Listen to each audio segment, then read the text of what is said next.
ಅದು ಯಾಕೆ ಗೊತ್ತಿಲ್ಲ, ಒಳ್ಳೆ ಮನಸ್ಸಿದ್ದವ್ರಿಗೆ ತುಂಬಾ ನೋವಾಗ್ತಾನೆ ಇರುತ್ತೆ ಜೀವನದಲ್ಲಿ ಅಂತ. ಅದು ಯಾಕೆ ಗೊತ್ತಿಲ್ಲ ಅಲ್ಲ, ಅದಕ್ಕೆ ಉತ್ತರ ಈ ಥರ ಹೋಗುತ್ತೆ ನಾವು ಯೋಚನೆ ಮಾಡೋಕ್ಕೆ ಸ್ಟಾರ್ಟ್ ಮಾಡಿದಾಗ. ನೋಡಿ, ನಾವು ಒಳ್ಳೆಯವ್ರು ಹೆಂಗೆ ಅಂದರೆ, ಯಾರನ್ನು ಈಸಿಯಾಗಿ ನಂಬಿಡ್ತೀವಿ. ಯಾರೋ ನಮ್ಗೆ ಏನೋ ಒಂದು ಸಹಾಯ ಮಾಡಿದ್ರು ಅಂದರೆ ಅದನ್ನ ನಾವು ಯಾವಾಗಲೂ ತಲೆಯಲ್ಲಿ ಇಟ್ಕೊಂಡಿರ್ತೀವಿ. ಅವ್ರಿಗೆ ಮತ್ತೆ ಏನಾದರೂ ಸಹಾಯ ಮಾಡೋದನ್ನು ನಮಗೆ ಸಮಾಧಾನ ಆಗ್ತಿರಲ್ಲ. ಯಾರೋ ಏನಾದರೂ ಸಹಾಯ ಕೇಳಿದರೆ ನಾವು ಈಸಿಯಾಗಿ ಮಾಡಿಬಿಡ್ತೀವಿ, ಏನು ಯೋಚನೆ ಮಾಡ್ತೀವಿ. ಅದು ಅವರ ಒಂದು ಸ್ವಾರ್ಥಕ್ಕೆ ಅಥವಾ ಅವರ ಒಂದು ಏನೋ ಒಂದು ಕಪಟಕ್ಕೆ, ಏನೋ ಒಂದು ನಾವೇನು ಯೋಚನೆ ಮಾಡೋದಿಲ್ಲ. ಇಲ್ಲಿ ನಾವು ಒಳ್ಳೆಯವ್ರು ಅನ್ನೋಕ್ಕಿಂತನೂ ಮೂರ್ಖರು ಅನ್ಕೋಬೇಕಾಗುತ್ತೆ ಫಸ್ಟ್. ಆ್ಯಕ್ಚುಲಿ ಒಳ್ಳೆಯವರೇ, ಆದರೆ ನಾವು ಮೂರ್ಖರಾಗ್ಬಿಡ್ತೀವಿ ಒಳ್ಳೆಯವರಾಗ್ಬಿಟ್ಟು. ಹಾಗಾಗಿ ಒಳ್ಳೆಯವರಾಗಿ ಇರೋಣ, ಆದರೆ ಮೂರ್ಖರಾಗಿರೋದು ಬೇಡ. ಹಾಗಾಗಿ ಎಲ್ಲೆಲ್ಲಿ ಒಳ್ಳೆಯವರಾಗಬೇಕು, ಎಲ್ಲೆಲ್ಲಿ ಮೂರ್ಖರಾಗಬಾರ್ದು ಅನ್ನೋದು ನಾವು ತಿಳ್ಕೋಬೇಕಾಗುತ್ತೆ. ಸಹಾಯ ಮಾಡೋಣ, ಯಾರಿಗೆ ಮಾಡೋಣ ಅಂದರೆ, ಅವರು ಮತ್ತೆ ನಮಗೆ ಸಹಾಯ, ಅವರಿಂದ ನಮಗೆ ಮತ್ತೇನೋ ಬೇರೆ ಸಹಾಯ ಆಗೋದು ಇದ್ದರೆ ಅಷ್ಟೇ ನಾವು ಮಾಡೋಣ. ಹಾಗಂತ ಆಗದೇ ಇದ್ದವರಿಗೆ ಸಹಾಯ ಮಾಡಬಾರ್ದು ಅಂತ ಅಲ್ಲ. ವಯಸ್ಸಾದವರಿಗೆ, ಚಿಕ್ಕ ಮಕ್ಕಳಿಗೆ, ಯಾರು ನಾವು ಮಾಡೋಣ ಸಹಾಯ, ಆದರೆ ಅವರಿಂದ ಏನೂ ಎಕ್ಸ್ಪೆಕ್ಟೇಷನ್ ಇರಲ್ಲ, ಅವಾಗಲೂ ಸಹಾಯ ಮಾಡೋಣ, ಅವಾಗ ಒಳ್ಳೆಯವರಾಗ್ತೀವಿ. ಮೊದಲೇನು ಹೇಳಿದ್ನಲ್ಲ, ಸಹಾಯ ಮಾಡೋಣ, ಅವರಿಂದನೂ ನಮಗೆ ಏನಾದರೂ ಸಹಾಯ ಸಿಗೋದಿದ್ರೆ ಮಾತ್ರ. ಅವಾಗ ನಾವು ಮೂರ್ಖರಾಗೋದು ತಪ್ತೀವಿ. ಹೀಗೆ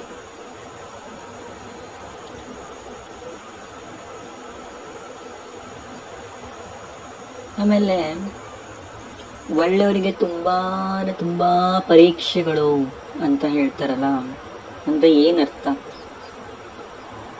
ನಾವು ಒಳ್ಳೆಯವರ ಅಂತ ಅಲ್ಲ, ಅದು ನಾವು ಜಾಣ್ರಲ್ಲ, ದಡ್ರು ಅಂತ. ಯಾಕಂದರೆ ಜಾಣ್ರು ಏನು ಮಾಡ್ತಾರೆ ಗೊತ್ತಾ, ಅವ್ರು ಎಕ್ಸ್ಪೀರಿಯನ್ಸ್ ಮಾಡ್ಕೊಳ್ಳೋದಿಲ್ಲ. ಅವರೇನು ಸರಿ ತಪ್ಪು ಅವ್ರೇನಾದರೂ ಅವ್ರು ಏನು ಮಾಡ್ತಾರೆ ಅಂದರೆ, ಜಾಣರು ಬೇರೆಯವರ ತಪ್ಪಿಂದ ತಿದ್ಕೊಂಡ್ಬಿಡ್ತಾರೆ. ಬೇರೆಯವ್ರ ತಪ್ಪು ನೋಡಿ ಇವರು ಅರಿವಾಕೊಂಡು ಮುನ್ನಡೀತಾರೆ. ಇವ್ರು ಏನು ಮಾಡ್ತಾರೆ ಗೊತ್ತಾ, ದಡ್ರು,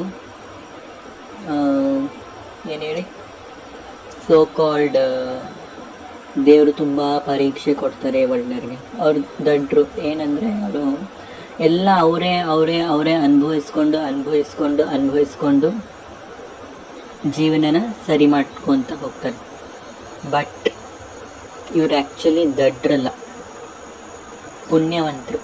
ಯಾಕಂದರೆ ಇವರ ಒಂದು ಜೀವನ ತುಂಬಾ ಸ್ಟ್ರಾಂಗ್ ಆಗಿರುತ್ತೆ ಕಂಪೇರ್ ಟು ಸೋ ಕಾಲ್ಡ್ ಜಾಣರು. ಯಾಕಂದರೆ ಎಲ್ಲ ಅನುಭವದಿಂದನೇ ಕಲ್ತಿರ್ತಾರಲ್ಲ, ಇವ್ರಿಗೆ ಮುಂದೆ ಏನೋ ಒಂದು ಎಡವಟ್ಟಾಗುವಂತಹ ಚಾನ್ಸಸ್ಗಳು ಕಡಿಮೆ. ಅಷ್ಟು ಸ್ಟ್ರಾಂಗ್ ಆಗಿ ಹೆಜ್ಜೆ ಇಡ್ತಾನೆ ಹೋಗ್ತಾರೆ. ದೊಡ್ಡ ದೊಡ್ಡ ಗುರಿಗಳನ್ನು ತಲುಪೋರೆಲ್ಲ ಇವರೇ ಆಗಿರ್ತಾರೆ. ಯಾರು ಬೇರೆಯವ್ರ ತಪ್ಪಿಂದ ಇವ್ರು ತಿದ್ಕೊಂಡು ಮುನ್ನಡೀತಾರೆ, ಸ್ಮಾರ್ಟ್ ಪೀಪಲ್, ಅವರೆಲ್ಲ ಸಣ್ಣ ಗುರಿಗಳನ್ನು ತಲುಪ್ಬೋದಷ್ಟೆ. ಹಾಗಾಗಿ ನಾವೇನಿದ್ದೀವೋ ಅದು ದೇವರ ಕೊಟ್ಟ ವರ ಅಂದ್ಕೊಂಡು ನಾವು ಹಾಗೇ ಬದುಕಬೇಕೇ ಹೊರತು ಇನ್ಯಾರನ್ನು ನೋಡಿ ನಮ್ಮ ಜೀವನವನ್ನು ಚೇಂಜ್ ಮಾಡ್ಕೊಳಕ್ಕೆ ಹೋಗಬಾರ್ದು. ನಾವು ಹೇಗೆ ಇದ್ದೀವೋ ಹಾಗೇ ನಾವು ಸ್ವೀಕರಿಸ್ಕೊಂಡು ಬದುಕಬೇಕು ರೀ. ಇನ್ಯಾರೋ ಹಾಗಿದ್ದಾರೆ ಅಂತ ನಾವು ಅವರ ಒಂದು ಅನುಕರಣೆಯನ್ನು ಮಾಡ್ತಾ ಹೋದರೆ ನಾವಾಗಿರಲ್ಲ. ನಾಳೆ ಜೀವನ ಅನ್ನೋದು ಅಷ್ಟೇ ನಮಗೆ ಕಾಂಪ್ಲಿಕೇಟೆಡ್ ಆಗ್ತಾ ಹೋಗುತ್ತೆ, ಕಷ್ಟಕರವಾಗ್ತಾ ಹೋಗುತ್ತೆ. ಹಾಗಾಗಿ ಫಸ್ಟ್ ಮೊದಲು ನಾವು ನಮ್ಮನ್ನು ಅರಿಬೇಕು, ನಾವೇನು ಅಂತ ತಿಳ್ಕೋಬೇಕು. ಅದಕ್ಕೆ ಒಂದು ಕ್ಷಣ, ಒಂದು ದಿವಸ, 2 ದಿವಸ, 3 ದಿವಸ ಅಲ್ಲ, ತಿಂಗಳಾನುಗಟ್ಲೆ ದಿನ ಪ್ರಾಕ್ಟೀಸ್ ಮಾಡ್ತಾ ಹೋಗಿ. ನಾನೇನು ಆ ಕ್ವಶನ್ ನಿಮ್ಮ ತಲೆಯಲ್ಲಿ ಬರ್ತಾನೆ ಹೋಗ್ರಿ. ನೀವು ಮಾಡೋವಂಥ ಪ್ರತಿಯೊಂದು ಕ್ರಿಯೆಯಿಂದ, ನೀವು ಯೋಚಿಸುವಂಥ ಪ್ರತಿಯೊಂದು ಆಲೋಚನೆಗಳಿಂದ ನೀವೇನು ನಿಮ್ಮ ಒಂದು ನಡೆದು ಬಂತಹ ಬದುಕಿನ ದಾರಿಯನ್ನು ನೋಡ್ಕೊತ, ಆದಂತಹ ಅನುಭವಗಳನ್ನೆಲ್ಲ ಮೆಲುಕು ಹಾಕುವಂಥ ನೀವೇನು, ನಾನೇನು, ನೀವು ನಾನೇನು ಅಂತ ಯೋಚನೆ ಮಾಡ್ಕೊತಾನೆ ಹೋಗಿ. Take your own time to realise who you are, who I am. Take your own sweet time. ಜೀವನದಲ್ಲಿ ಯಾವುದನ್ನು ರಶ್ ಮಾಡಬೇಡಿ. ಯಾಕಂದರೆ ಜೀವನ ನಮಗೆ ಬೇಕಾದಾಗೆ, ನಮ್ಮ ಟೈಮಿಗೆ ಜೀವನ ಇಲ್ಲ. Life has its own time to give us whatever we really deserve. So ನಾವು ಅದನ್ನೆಲ್ಲ ಡಿಸರ್ವ್ ಮಾಡಬೇಕು. ನಮಗೇನು ಸಿಗಬೇಕೋ ಅದಕ್ಕೆ ನಾವು ಡಿಸರ್ವ್ಡ್ ಇರಬೇಕು, ಹೊರತು ಸುಮ್ಮನೆ ರಶ್ ಮಾಡಬಾರ್ದು ಇವ್ರದ್ದು ನೋಡಿ. ಎಲ್ಲ ಅವರವರ ಟೈಮಿಗೆ ಅವರವರು ಪಡಿತಾ ಹೋಗ್ತಾರೆ. ಹಾಗಾಗಿ ಬೇರೆಯವರಿಗೆ ಕಂಪೇರ್ ಮಾಡಿಕೊಂಡು, ಬೇರೆಯವರು ನಮ್ಮ ವಯಸ್ಸಿನವ್ರು ಯಾರೋ ಮುಂದೆ ಹೋಗಿದ್ದಾರೆ, ಜಾಸ್ತಿ ದುಡಿತಿದ್ದಾರೆ, ನಾವಿನ್ನೂ ಇಲ್ಲೇ ಇದ್ದೀವಿ ಅಂತ ಅವರಿಗೆ ನಮ್ಮನ್ನು ಕಂಪೇರ್ ಮಾಡಿಕೊಂಡು ನಾವಿನ್ನೇನೇನೇನೋ ಮಾಡೋಕ್ಕೆ ಹೋಗೋದು. ಸುಮ್ಮನೆ ಎಲ್ಲ ಕಷ್ಟ ಮಾಡ್ಕೊಳ್ಳೋದು ಬೇಡ. ಜೀವನ ಬಂದಂತೆ ಸ್ವೀಕರಿಸಿ, ನಾವೇನು ಅಂತ ನಮ್ಮನ್ನು ಅರಿವು ಮಾಡಿಕೊಂಡು, ಮತ್ತು ಜೀವನವನ್ನು ನೋಡಿಕೊಂಡು, ಜೀವನ ಬಂದ ಹಾಗೆ ನಾವು ಸ್ವೀಕರಿಸ್ಕೊತ, ಎಲ್ಲೆಲ್ಲಿ ಏನೇನು ನಮ್ಮ ಕೆಲಸ ನಾವು ಮಾಡಬೇಕೋ ಅದನ್ನ ಮಾಡ್ಕೊತ ಹೋಗೋಣ. ಇವತ್ತಿಗೆ ಇಷ್ಟು ಸಾಕು ಅಂದ್ಕೊತೀನಿ. ಮುಂದಿನ ವಿಡಿಯೋದಲ್ಲಿ ಮತ್ತೆ ಸಿಗೋಣ. ಅಲ್ಲಿ ತನಕ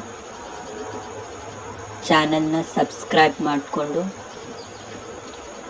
ಲೈಕ್ ಮಾಡಿ, ಶೇರ್ ಮಾಡಿ, ಸಬ್ಸ್ಕ್ರೈಬ್ ಮಾಡಿ.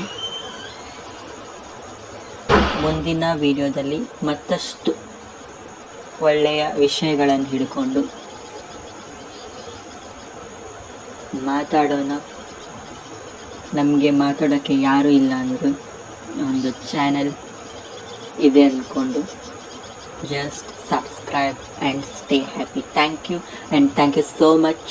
ಹೊಸ ಚಾನಲ್, ಅದಕ್ಕೆ ಸಬ್ಸ್ಕ್ರೈಬ್ ಮಾಡ್ಕೊಳ್ಳಿ ಅಂತ ತುಂಬ ಹೇಳ್ತಾ ಇದ್ದೀನಿ. ನನಗೂ ಸ್ವಲ್ಪ ಮೋಟಿವೇಟ್ ಆಗುತ್ತೆ ನಾಳೆ ದಿನ ಮಾತಾಡೋದಕ್ಕೆ.